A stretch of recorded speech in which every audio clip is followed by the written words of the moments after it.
Hey everyone. Today I'm doing something a little different in that I'm recording Photoshop.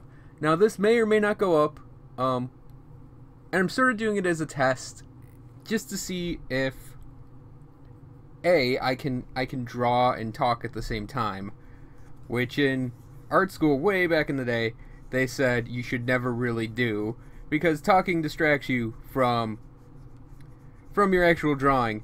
But given that I've been doing the recording on for video games and stuff, um, I think I'm a little better at sort of the like multitask. Uh, Even though I just started and immediately screwed up what I wanted to do. Even though I'm a little better now at doing like the multitasking, talk and game at the same time. Um, drawing something and talking at the same time is actually about as tricky. Only because drawing does take a lot of your attention, surprisingly, and talking is sort of using different parts of your brain, I guess. But I think it is going to be a lot like, hopefully it's going to be a lot like doing games while talking.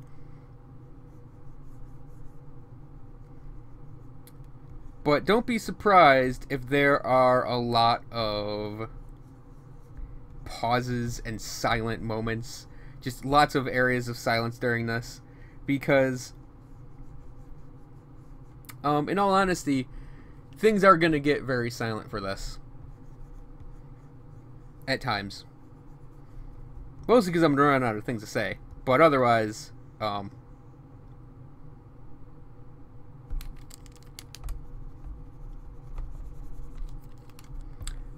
otherwise, I will try to come up with stuff to talk about. First and foremost, and I know that if I post this, someone's going to comment on it, that I have a really old-ass version of Photoshop running right now. It's CS3, because that's just the version I have. I haven't bothered to try for the Creative Cloud stuff yet. So I really, I really should if I'm going to continue doing this as a regular record thing. But I might actually have to run out and record just something game related, just to get a thing recorded. The other thing is, sometimes you'll just see me stop drawing, and usually that's because I'm gesturing to myself. And really what that means is I should probably get a camera as well, just so I can like turn towards it and say a thing. And people will visually know what's going on. So yeah, this is very much beta mode right now in running this type of recording. It's going to be a lot like the early versions of early videos I did on the gaming channel, where they're very janky, very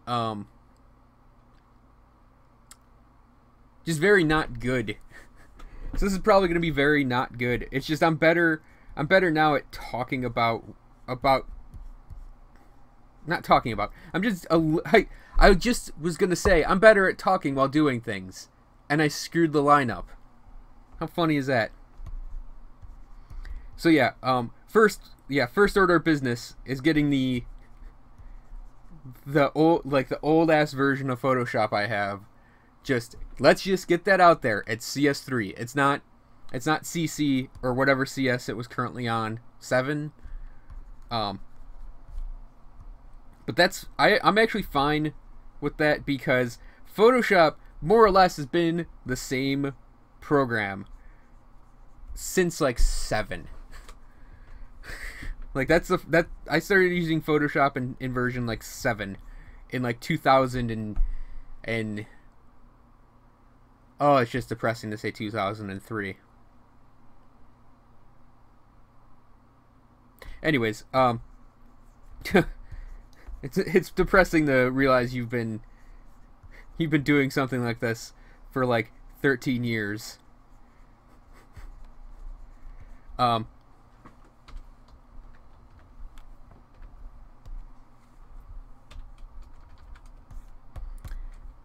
yeah, Photoshop is mostly the same program it's always been since that time. Or at the very least, its core has been that since that time. The second thing I need to get out is where... I'm going to say a lot because I'm trying to draw and think about what I have to say at the same time. It is very much like recording games, but it's a little more difficult, in all honesty, to draw and talk at the same time, especially when you're trying to draw not bad. Which, I mean, I'm just screwing up everything I want to put down right now, but that happens. So, the other thing I had to get out of the way is my present setup right now is I have a Wacom Cintiq. It is a... let me look at the back real quick. It's the 12WG. I'm looking at that right. Don't knock that over. Or no, what is it? It's like the one that's like the 1280 by 900 one. It's a very old Cintiq. I got it in like 2010. But a Cintiq is a Cintiq, in all honesty. Like, when you really break it down, you just want the tablet that you can draw just straight in the monitor with. I know they have the 13 HD, I think it's called now. But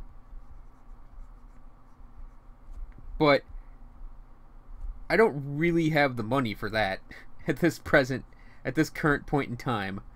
I'm seriously considering starting up a Patreon to sort of support these artistic endeavors of mine and support my YouTube channels technically now.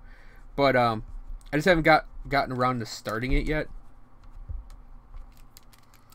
To just doing that yet. And I am gonna end up doing... I didn't mean to change the size on that. And I am gonna end up doing that.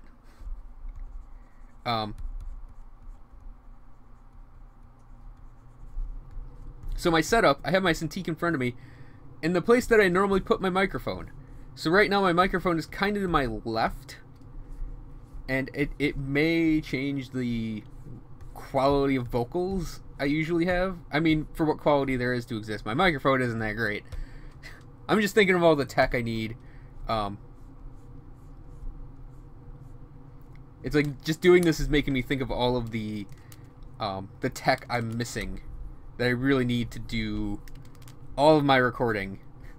Regardless of what it is, this is just all of my wish list for things I need to buy now. It's like a Cintiq, a new tablet, new Photoshop, new microphone.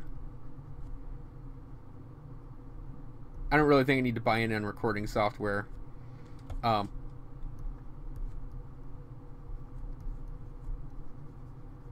I'll talk about what I'm drawing momentarily, but I want to get this like checklist of excuses for quality out of the way.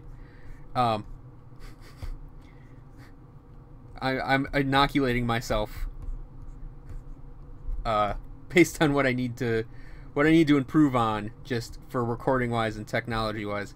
So anyways, I have an actual stand microphone. It's a Snowball Blue, so it's an okay mic. It does its job. I don't sound like crap when I record, so I would say that's a plus. But the downside is it's a Snowball Blue, so it's not exactly like premium super top quality, which means that if I'm like slightly off, like if I go way above it, or if I go like way to the side of it, it probably will absolutely drop all the audio out. And I've had videos where I've had the mic slightly off. Like, I actually have to tilt it up towards my mouth to make sure it records me completely in the way I want it to. Because I've had it where I'm like holding the mic and my mouth is like a little above it, and it's like the sound, well, I'm probably getting close to the mic there, but the sound just drops off. So I do end up having sound issues sometimes because the mic isn't exactly the best. But like I said, it gets the job done for what it is. it was relatively inexpensive, which is why I went for it. And that's really for a microphone. That's really what I wanted to do, is sort of get like a my first microphone thing going on.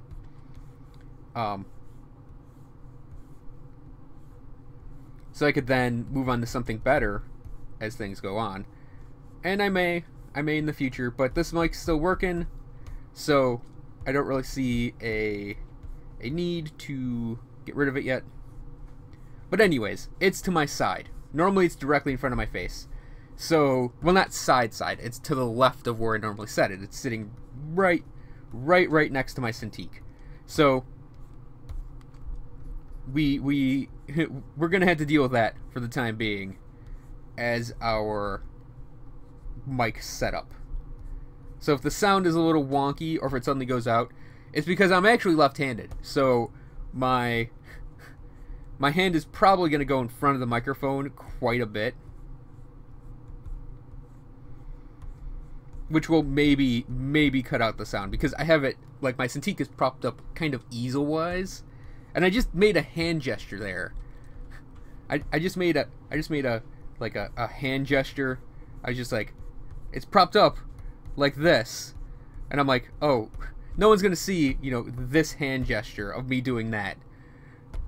So it's like, whoops. I have to remember to get that face cam soon.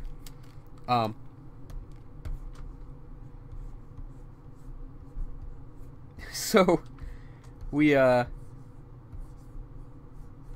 gonna have to deal with me using my Cintiq in sort of an easel style, just because that's what I'm more comfortable with, using it, as opposed to like a game where I can have the controller in my lap. And I mean, I could put the Cintiq in my lap, but then I'd be looking down the entire time. And if I'm looking down the entire time, we end up with like that audio problem I mentioned, where I'm not directly facing the microphone, which means the audio maybe would not come out.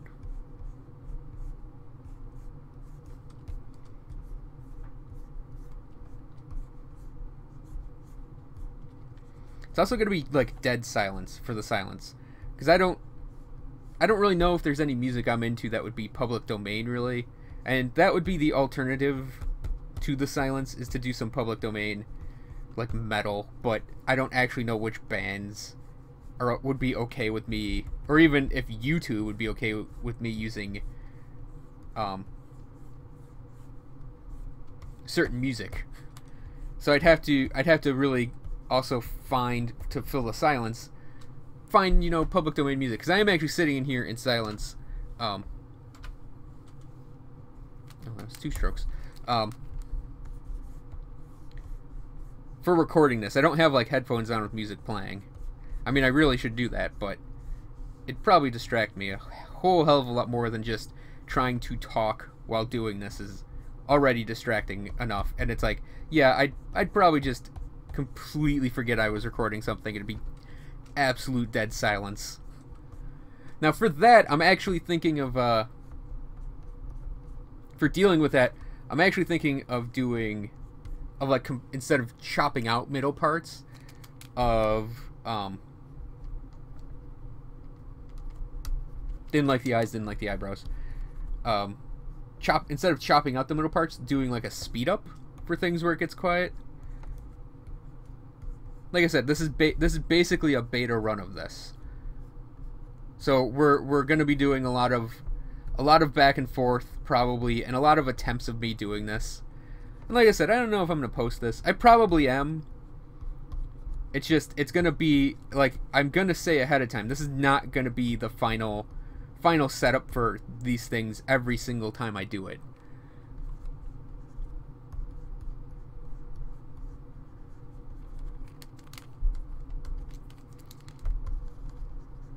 And things are going to change every time I do this, I think.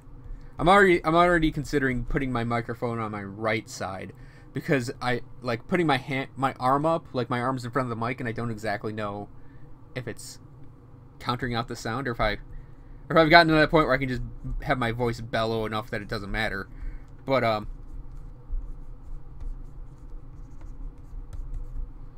But yeah, I'm already thinking I'm going to try to make space on my right side.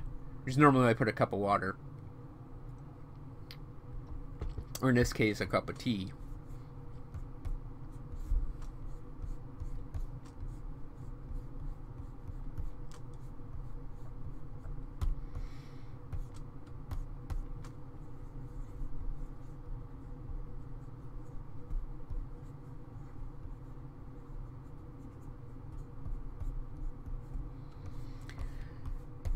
So, fresh in my mind though, because I just posted my Nissa video, which would be, I think this is just going up tomorrow, so that's Monday. I just posted that Nissa video. Which means that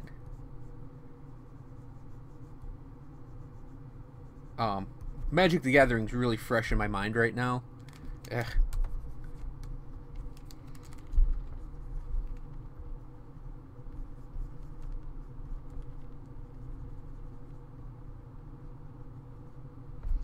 So Magic the Gathering, and I just read Mark Rosewater's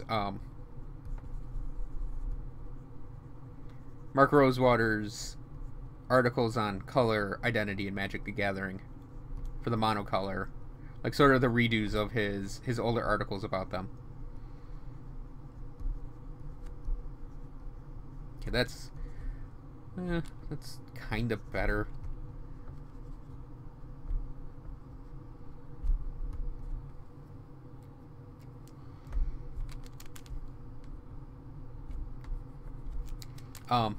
So a lot of what I'm thinking about right now is color identities for characters and color identity actually in personal life.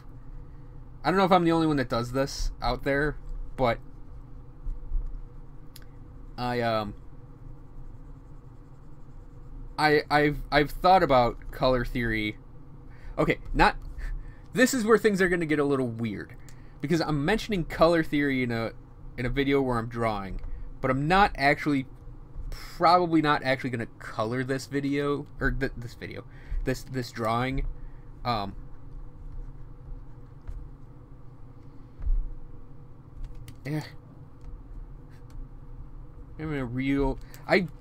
gonna go through like 4 topics here.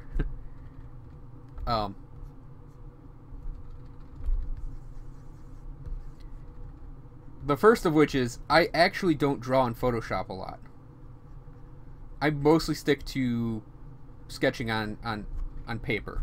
So it's like a lot of what, okay, we're gonna flip. A lot of what happens in Photoshop for me has always been like coloring and lots of refinement and stuff. So doing artwork just raw in Photoshop has always been a little weird for me. And that's why I'm struggling to get these eyes down, is because normally for me on pencil I can just do it and it does it. And I know it sounds kind of funny to say that, but it's like, oh god, these are so ugly.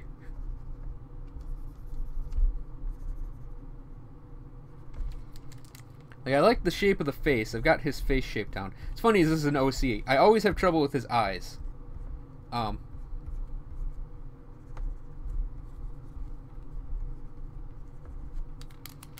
Usually with having them spaced too close together, because his face is very narrow. And, I do oftentimes just end up drawing his eyes, like, way too close together. So, we're going to do that old trick of drawing spheres for the eyes, putting the skull around the eyes. Hopefully this will let us throw down the eye shape. That's better than it was before.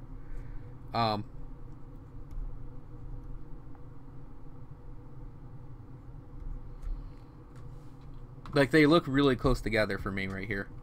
Yeah, probably because I just sunk that right in the eye socket. No pun intended. That really isn't a pun. If I were drawing a knife going in an eye socket and said that, yeah, that'd be more pun-like. But anyways, I mostly draw on pencil, on paper. And some people would probably say it's bullshit for me to use that as an excuse. But it really is different. It is absolutely different. And like pencil is entirely my comfort zone drawing and like I'm finding mostly with coloring things in Photoshop. It's when I start drawing completely just digitally, I have huge troubles with it. It also doesn't help that like this eye's being very, very uncooperative. Part of it is because like I'm drawing an OC in a like a style that's sort of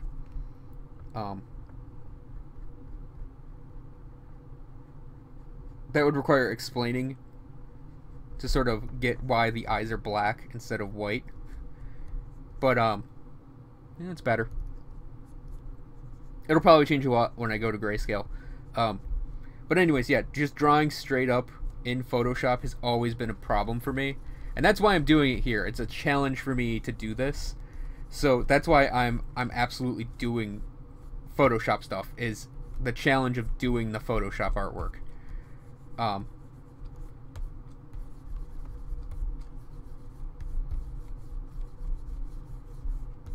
Because I could just do this in pencil and paper and do it easy, just do an easy mode drawing, but I don't want to do easy mode drawings. I want to challenge myself, even though it's an OC. I do want to challenge myself, to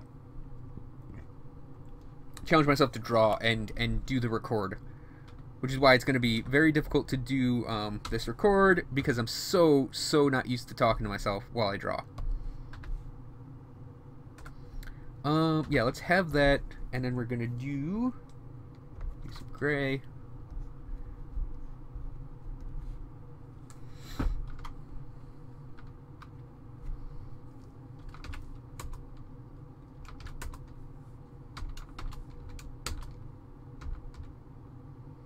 So, and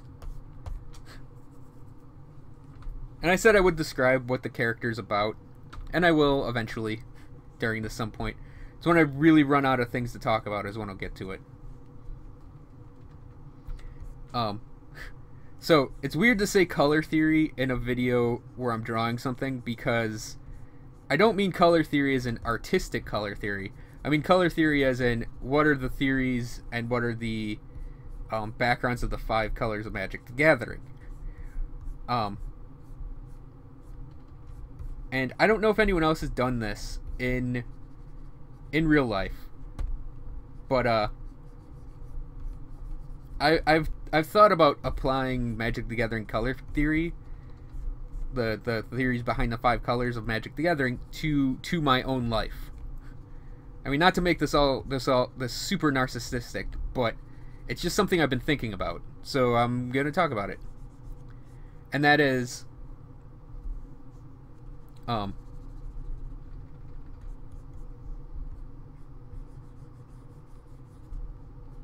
color theory does influence, like, how I view myself as a person. Now, color theory in Photoshop, for me, like, you can see I have this color wheel over here. That's pretty much my color theory in Photoshop, and a ton of skin tones. So, like, that's when I say I'm okay at coloring in Photoshop, because I have a preset, like, way of doing colors, specifically complementary colors. And that actually does really help with getting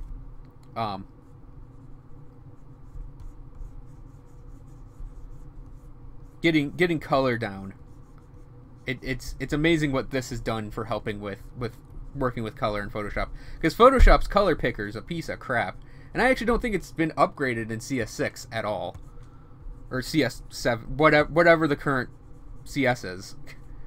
We'll say CC. I do have to get in on the Creative Cloud. I think I'm going to be doing it in the near future if I decide to do more of these. And I think these are going to be half hour, because we're at the 24-minute mark. I mean, I could just keep going and going and going. There is no real limit on YouTube for video length, so I may go long depending on what I feel like doing. But anyways,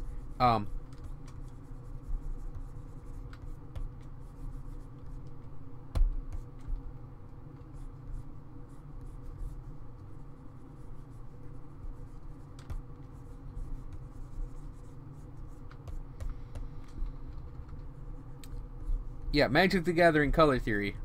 just in my own way of thinking, I tend to lean very blue and very green together.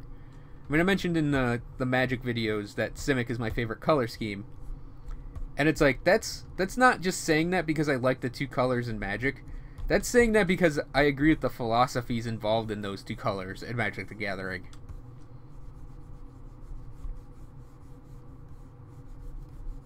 Now, that's not to say I'm like a tree-hugging hippie.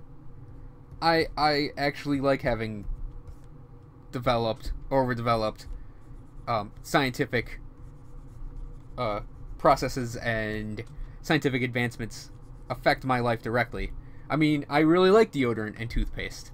So, they're two great tastes that go great together. So I really think that you know, green on its own is not a way of looking at the world. Just being a pure naturalist just doesn't work in the human world.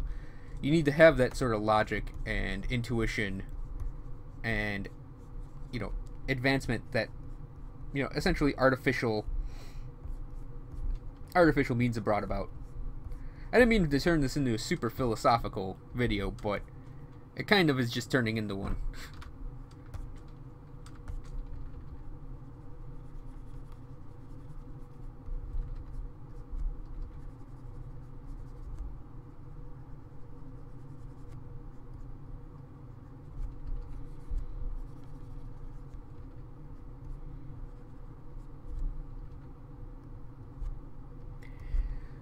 So what I'm doing right now is I'm doing a very, very quick grayscale. I'm not really caring about getting the details of what I want in black and white correct, because I'm going to be noodling this stuff for a while. I'm just trying to get like the ups and downs, and there are things like reflected light, which I haven't really been touching on, because like I know there's going to be reflected light like on the bottom of the arms here. It's just I haven't really touched on it a lot. I'll go like, and things are going to be changing as I go through this. Like, he's actually developed a scowl now, and I want him to have a smirk, because that's just how the character is.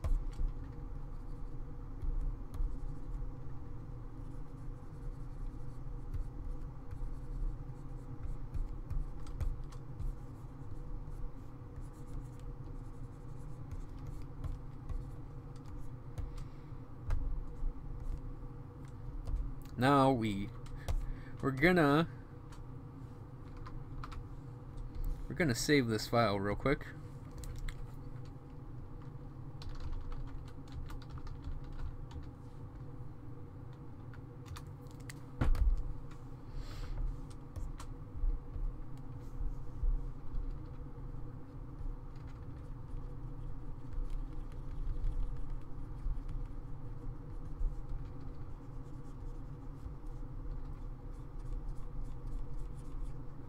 Again, I think his eyes are a little too close together, but I can fix that in post, so to speak. Now for Photoshop, this is actually a good example of where the blue-green aspect of my way of thought comes in. With Photoshop, you can pretty much change whatever you don't like about an image through the tools provided. So if you don't like, you know, the texture of a thing, you can smooth it out or rough it up. You can change shapes, change pretty much anything you want in an image, and it will be able to do that for you. Now, that's not to say anyone can just pick up Photoshop and use it, because Photoshop does require a certain amount of skill to use correctly, contrary to what you're seeing on screen right now. Self-deprecating jokes.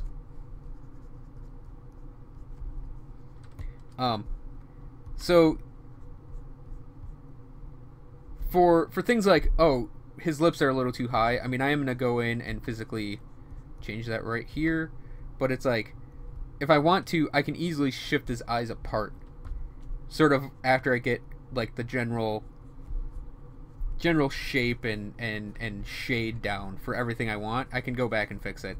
I mean, it sounds really lazy when I say it like that, but that is kind of the advantage you get of Photoshop as opposed to doing things with traditional media. However, I think to use Photoshop, I wouldn't really necessarily say you need a traditional media background, but you absolutely need these sort of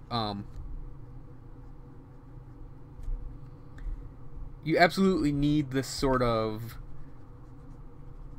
skills that you build up yourself. Like Photoshop can't do the work for you, even though I just said, it can do it for you. You have to know what it can do for you for it to do it for you.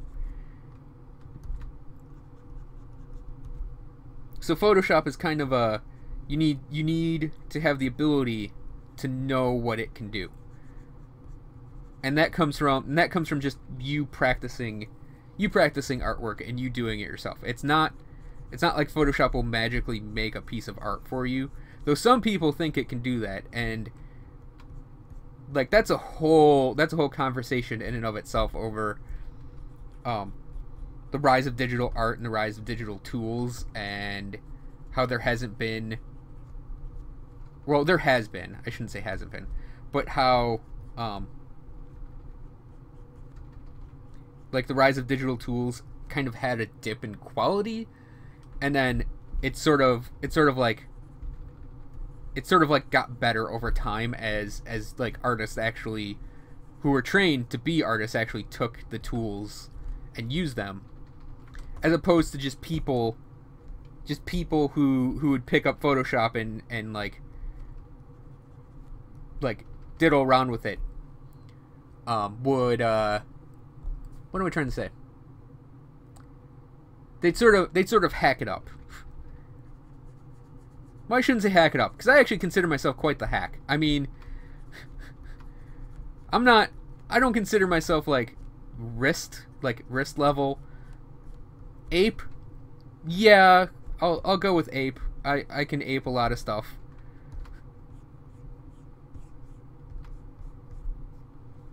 But yeah, it's not hack, it would be just amateurish things in Photoshop. And with like 3D as well. There'd just be amateurish things. And I mean, I know I'm not the best at doing artwork. Let's just get that out there. I'm not saying I'm the best. I'm not saying I'm particularly excellently skilled. But I mean, I'm not terrible at what I do. And I can talk a mean game on art philosophy and why things haven't like become super ultra super great with like the rise of digital art. But I can make commentaries on it. I can sure as hell comment. I have an art degree. Everybody stand back, I have an art degree. I'm gonna make commentary on artwork.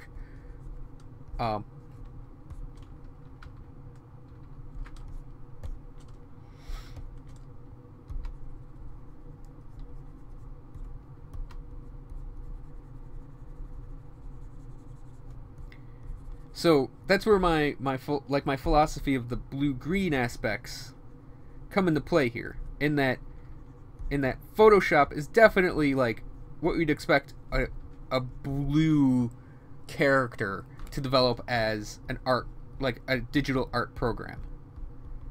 It's very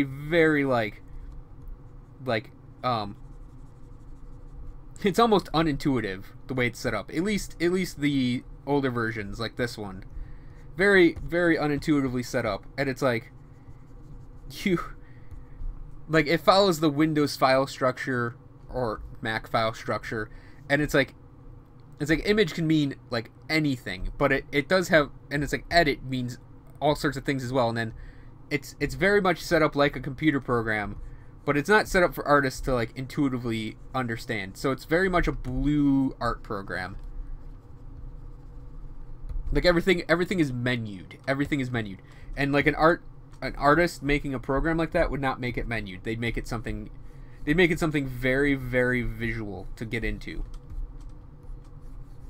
If that makes sense to anyone. So it's a very blue concept. Whereas to me, creating artwork and general creativity, there's no like magic color that has complete sway over it. I mean, red would probably value it the most. But to me, like, because you're using and you're representing, usually, I mean, there's obviously artwork out there that doesn't do this, but since you're mostly representing something in the natural world, you're sort of doing a green thing. You're sort of taking the natural world and representing it. Even if you're doing something abstract, I do honestly think that even if you're doing like a cyberpunk cityscape, I mean, hell, I just said cityscape. There's so much nature in a city that, yeah, you're basically representing something in the natural world with artwork. And there's something just that's just green about doing artwork. Not green in the sense of like oh, this is a biodegradable package. I mean green as in what the color green in Magic the Gathering represents. You know, I probably should just give up on doing that type of comment and let's just state out right now. I'm talking Magic colors. I'm not talking like slang for biofuel. I'm talking about Magic. So when I say something green in this context, I mean let's get really, really nerdy and talk Magic the Gathering here.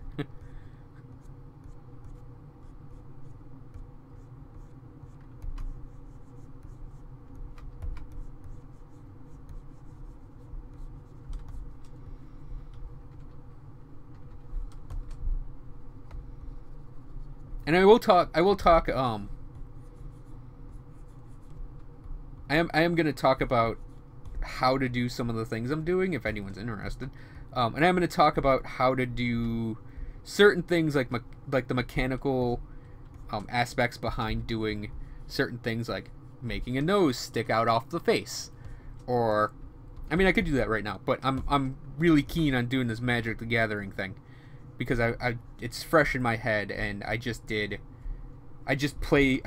a lot of Magic Duels Origins, and just read those articles. So anyways, yeah, blue-green is where, like, even before I knew what that really was, because I wasn't playing Magic the Gathering in any depth when Ravnica came out, so I didn't really know about the Simic at that point. That came when I was getting back into it around, like, Zendikar. Because my history with Magic the Gathering has basically been get into it in Mirage, or I should say Weatherlight, and then Tempest, and then really enjoy it through Urza Saga, really hated it, like, really dislike Mercadian Masks, and then I can't get behind these new rules, so I'm gonna stop playing, and also I don't like the way the story's going, so I stopped playing, and then get a little bit back into it in Mirrodin, and like I missed Ravnica technically, so I'm kind of sad about that, but then get really back into it in like Zendikar after things calm down a bit. I mean, I tried Lorwyn as well, but Lorwyn didn't work. And then Time Spiral, I was like, oh no, they're going back to this part I didn't like from the past. Time to not play it. And then it's like, okay, Zendikar's got me looking again. Scars of Mirrodin has me really looking again. Alright, Innistrad has me buying packs again like an idiot. So I didn't actually know really what the Simic were until you know, Zendikar. And it's like I was a Simic, I considered myself that type of person. Like that guild represented me before I even knew what that guild was.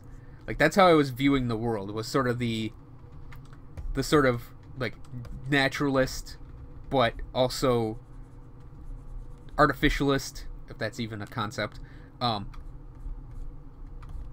view, where it's a combination of the natural world plus you alter it yourself. So my personal philosophy is you are born with tools you're given, but you can change those tools by training yourself with that. So you're born a human, you're born an evolved being. Man, this is getting really, really, really philosophical. But anyways, you're born an evolved being, and actually, this is going to tie into me talking about this character. So it's not like I'm totally verbally masturbating right now. I mean, I do that a lot. I mean, not hell. I'm recording video games for YouTube. Of course, I gotta verbally masturbate every now and then, or at least get kind of good at verbally masturbating. But yeah, you sort of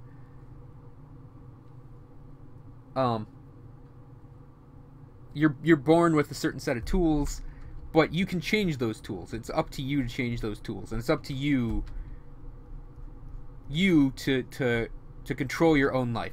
There's no one else on this planet who can ultimately say what you're supposed to be doing with yourself. Now, I'm not saying you shouldn't help other people who aren't like living up to their potential as an evolved being. I think you should absolutely live altruistically. You should absolutely help your neighbor, and people who are less fortunate should be helped. I'm not saying it's every man or woman for his or herself. What I'm saying is you yourself ultimately are the only person that can control your destiny.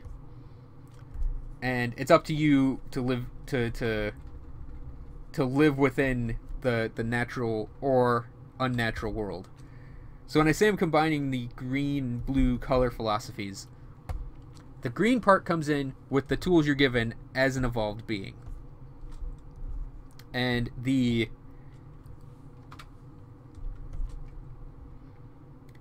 naturalist side of things, yeah, that's the tools you're given part. The artificial part is the you control those tools ultimately. So yeah, you're born into a system, you're born into being a human being, but because you're intelligent, you can change what it means to be that human being. And that's sort of our greatest, we as humans, that's our greatest advantage, is unlike a wild animal who is really stuck in where they are and are really beholden to the time it takes to evolve anew. That actually worked as a sentence. Human beings can control our evolution, essentially. And we can invest time. Like, there's no evolutionary advantage to me doing this right now, to me doing artwork right now. That's where, like, I think artwork would diverge with green, is green as the color is it's actually artificial to existence, but at the same time it is representing the natural world. So I do still consider it green, even though it's technically not going to help a creature at all survive in the wild. I mean, if the world ended tomorrow, I would absolutely understand people not wanting me in their survival group, given that one of my primary skill set is sort of based around, you know, being a creative more than anything. Even though I'm educable, I could see people initially not wanting me in their survival party because I'm a creative instead of, or at least outwardly appearing to be just a creative instead of a practical person.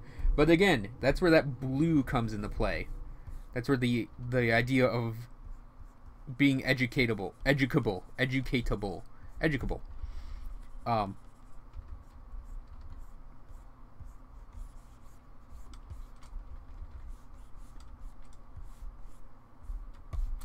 So, and I said that this ties into the character I'm drawing. The character I'm drawing is indeed an OC. He's got sort of, you know, bio armor on.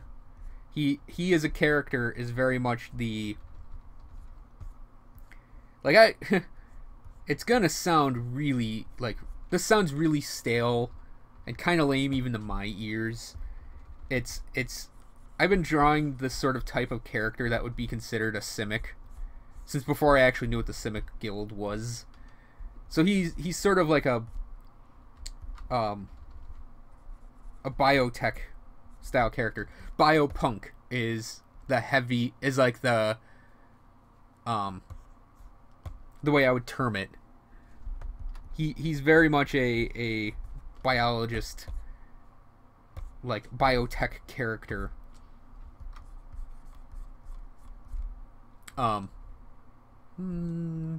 I may have to shift his nose this way a little bit. This way a little bit. But otherwise I think I'm going to have to stop. Like, I'm going to go down and work on the rest of his design. But, I'm not going to flip. Like, if I flip it, it's going to look supremely ugly to me. Yeah, I'd probably, like, maybe turn the side down that way. Spread them both apart. Maybe, like, push, like, this part of his nose I'll push in, but I'll pull it this way. Whoops, I did that as multiple lines. Otherwise, he's not looking too terrible. Oh, and I gotta work on the shape of his hair, I think. His hair's black, so I can keep it in silhouette if I wanted to. I'm an artist. I have artistic licenses. I literally have an artistic license. It cost a lot of money, and I don't really want to talk about if it was worth it or not, but I have it.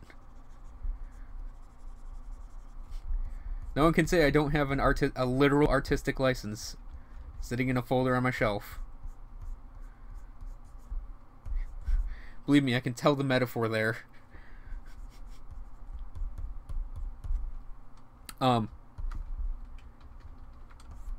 So yeah, the character is very much... Biopunk is a perfect description of what he is as a character. If anyone knows about that variant, Cyberpunk. And actually, Biopunk, I'm really into certain aspects of it, and I really would love to... I may even just write it myself, but not to get super arrogant again about saying stuff like that, but I may just write a Biopunk book about this character and other characters specifically.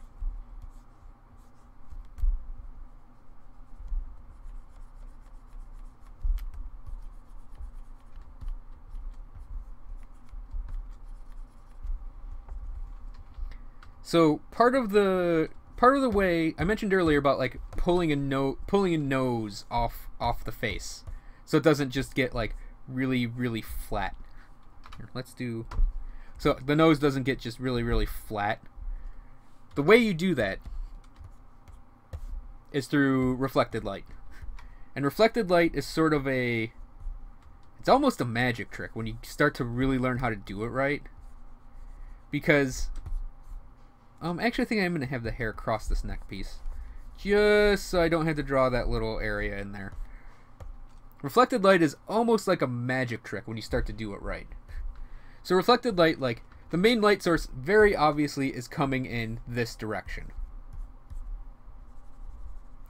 So the direction of the light is going to hit his face this way. And boom. Wait. Yeah. So that's the main direction the light's going to come in. So when the light comes in and hits his face, when this light source comes in and hits his face, it's going to send light just bouncing everywhere. So if I were to color this, what I would be doing is, if I made his armor like green, what I would do is I would bounce the green up and have it hit the bottom of his face, hit the bottom of his nose, hit the underside, hit the under... What would that be called? Where the... I don't think it's where the empathic fold is. I think it's just the under bits of the eye here. I would actually have this come up and lighten it up just it's maybe a little too much, but you lighten it up just a little bit, and it sort of is the reflected light both off his like it would be off the chest, but also off the cheeks, because your cheeks would reflect light onto sort of the underside of your brow ridge, and that's why, like, your brow ridge was going to look a little redder, because it's reflecting light off of the pink... Well, for white people. For, like, say, my skin tone... Well, I'm really pale, so I'm probably a bad example of this. But, yeah, that's why the sort of under your brow ridge is going to be a little on the pinker side, if you're white. For the purposes of coloring. For the purposes of keeping it grayscale, which I'm pretty much going to keep things pretty gray, In this case, I have this little bit of light right on the bottom of his nose. I consider that the light like bouncing off of his lips or his chest area, even though I don't have it lit up yet. And it's sort of going to be like you go in and just very lightly tap in a bit of that reflected light, and it's sort of, if you do it just right, which I'm not really doing right on the lips, it'll cause things to sort of pop up a little bit. And it's the basic concept behind how you make a sphere look really three-dimensional. Is you basically take it and you put the primary light source on it. You put your primary light source on this side, and then you put a little bit of reflected light on that side, and you have a core shadow through here, and that's how you'd make a sphere look round. And that works just the same on the face, like popping a nose out, and even like maybe sinking the eyes in. It might do a little bit more with some shadow work, but that's my art tip for now. And speaking of reflected light, let's say I want to have a secondary light source. In this case, we're going to put it over here. This is where we're going to start to put in lights on this side, because you also kind of want lots of light sources. Well, not lots of light sources, but having secondary light sources can help you pick out details where things would normally be in shadow.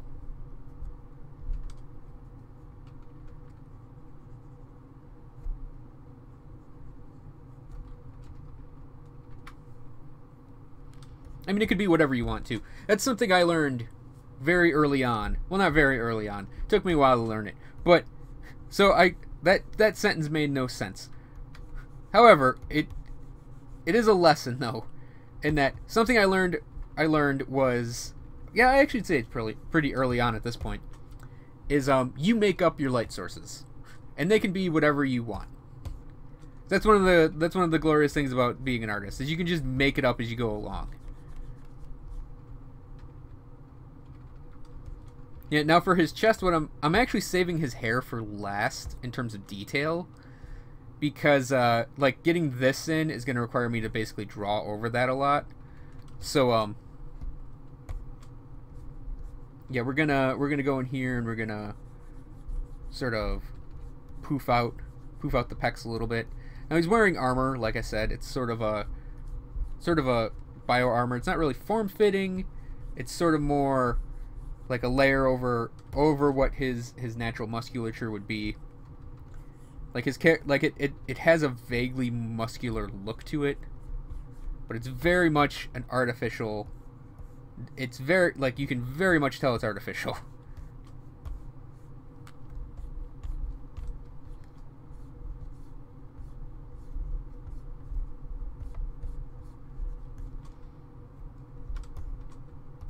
Now also the other thing I do a lot is I sample from the drawing itself, even if I'm doing grayscale. Like I could, because going back and forth between my palette and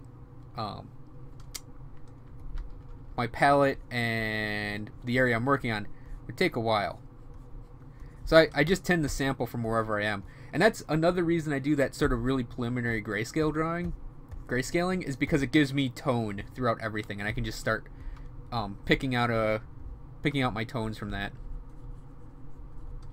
Now his hair, right about here, it's gonna go from being very curtainy to being a little flatter, and that's why I'm gonna put just little bits of light on this side, because I have long hair, so I know what I'm talking about. Kinda. I mean, I don't wear my hair down or anything, so it's like I'm partly also applying just logic to what I'm doing, and I do that a lot when I draw.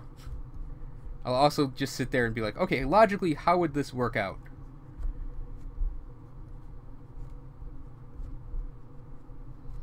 Now I'm going to put one more set of lines in here.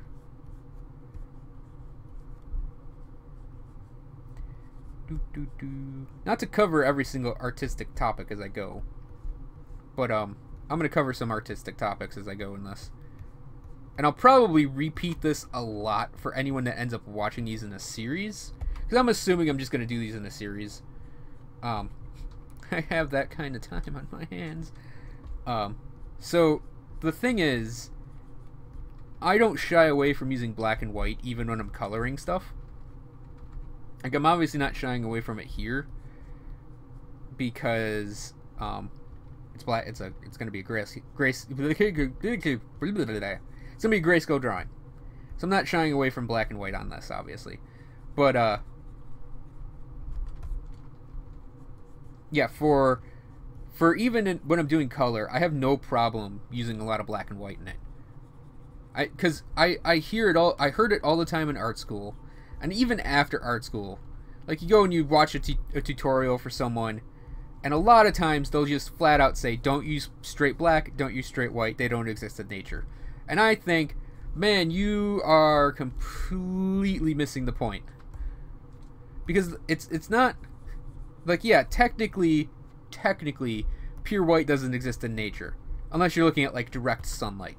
But even then, me saying that is like, then pure white exists in nature. Yeah, snow will pick up all the colors of the rainbow if you want to do, like, very artistic, like, mountainy snow. I mean, as an aside, I'm from Detroit. Snow is gray. Snow is just a gray. That like, oh, let's have all the snow reflect the sunlight and it's all oranges and yellows and blues and... Yeah, no, that's bullshit. It's gray. It's gray. It looks like cars have been through it. That's just snow to me, as I think of it as gray. I don't think of it as a negative gray. I just think of snow as being gray. So anyways, I digress. I think pure black and pure white, it's totally legitimate to use those in artwork. Actually, one of the main reasons I think pure black and pure white are fine used in artwork is because the lighting around the piece of art you're making is going to influence the artwork anyways. So if you want to have something like a trick that I actually knew someone who did this in art school, the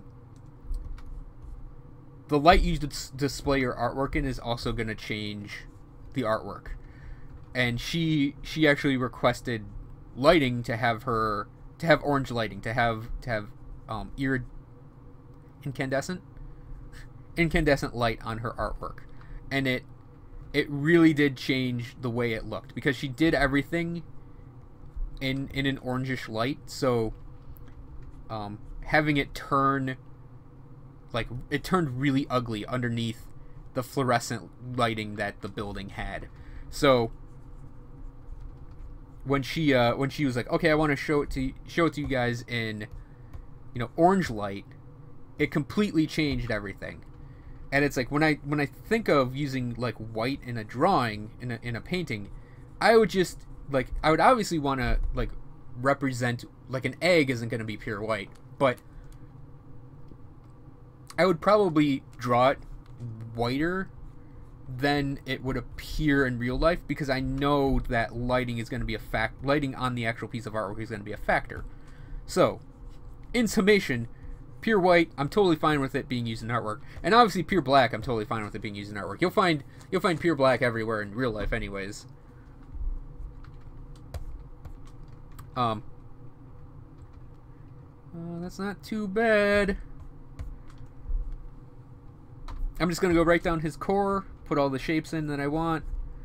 The shapes on this armor, it's not obviously real muscle. We're just gonna get that out of the way. This is not real muscle by any means. It is absolutely gonna look completely artificial, but it's gonna follow the rough shapes of the muscle underneath, and that's the look I'm going for with this. And actually, a lot of, like, right here where it doesn't completely look correct with, like, the shading, I'm just gonna put hair over this, and that'll kind of, like, I use hair a lot to just hide things, and it's like, it's one of those little tricks you kind of pick up on. I mean, hair itself is kind of hard to draw, but you can fake it a lot, and people will still read it as hair. Like, I mean, his hair, I'm probably gonna keep it, like, matte black with maybe a little highlighting here and there, but for the most part it's gonna be matte black, so I can actually just use it to hide things. And it's like signage.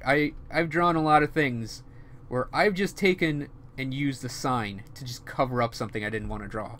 And that's sort of, one of my teachers did that. That was his trick to drawing, like, a supermarket. all those shelves, like all of those shelves, just every single shelf being like going back in perspective, and then you have every single thing there, and it's like and it's like so much perspective work to just get the shelves down, when like his trick was actually like you do the fronts of the shelves and then you put a big old sign just hanging right here, and it's like it covers up the shelves so you can cheat so much stuff. And like that's the aisle marker, and it's like you just cheat so much stuff by putting signage or by putting like end caps in, and it's like, oh, you can construct a whole scene just through cheats. And I am, like I mentioned, I don't consider myself like a wrist, but I don't consider myself a hack either, but man, do wrists and hacks have great tricks for you to cheat everything up. And I will absolutely cheat as much as possible in artwork. Corners are there to be cut for me in artwork. It sounds really lazy and kind of bad when I put it that way, but that's just the way I look at doing art. Is it's all trickery of the eye. So you might as well just give in and just give in to the trickery. Because like I said, this, like the reflected light thing, that's just trickery. That's just optical illusion, pure and simple. So you just end up having to do that. It's just trick the eye into believing a thing. And it's like if you're tricking it on shading to get on shading, you might as well just give in and do tricks for everything else to get everything properly in there and properly done.